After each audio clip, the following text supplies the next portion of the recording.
Ça peut faire 0-0 jusqu'au temps additionnel et malgré tout être un match assez sympa. Je dois vous avouer que quand j'ai eu les débriefs de la rencontre entre Afrique du Sud-Canada, j'ai pas forcément compris la relative sévérité des médias concernant la qualité du match. Il y a quand même eu des occasions, il y a eu un suspense et je dois avouer que si c'est évidemment pas la rencontre qui marquera l'histoire de la Coupe du Monde, j'ai pas passé un mauvais moment, très loin de là. C'est donc le Canada qui s'est qualifié face à l'Afrique du Sud, le Canada qui ne jouait pas dans son propre pays alors que c'est un des pays hôtes.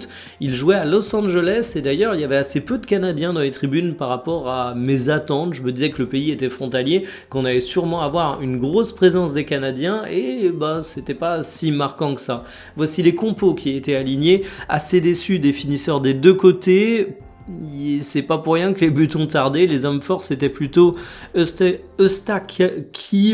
j'arrive pas à prononcer son nom côté Canada, et Williams dans les cages de l'Afrique du Sud pour l'équipe d'en face. Alors, sur le côté chiant, je reconnais que la première mi-temps a été assez amorphe, particulièrement du côté de l'Afrique du Sud. C'était pas forcément le moment qu'il fallait pas louper, mais la deuxième mi-temps, par contre, il y a eu du divertissement, il y a eu des temps forts qui ont été partagés, il y a eu du suspense jusqu'au bout, ça a manqué un petit peu de qualité de vent pour procurer des tirs vraiment dangereux. Il suffit de regarder les expected goals de l'Afrique du Sud pour se rendre compte que effectivement c'était pas fameux, mais le niveau technique par rapport à deux sélections qui sont pas non plus connues pour être les grandes favoris de la compétition, il était loin d'être infamant et c'est un match qui se laissait tout à fait regarder.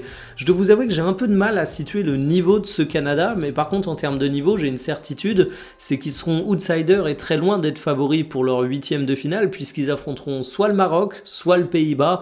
Deux excellentes sélections, d'ailleurs ça va faire très mal pour l'équipe qui va sortir dans ce duel, mais que ce soit le Maroc ou les Pays-Bas, à mon sens c'est bien supérieur au Canada.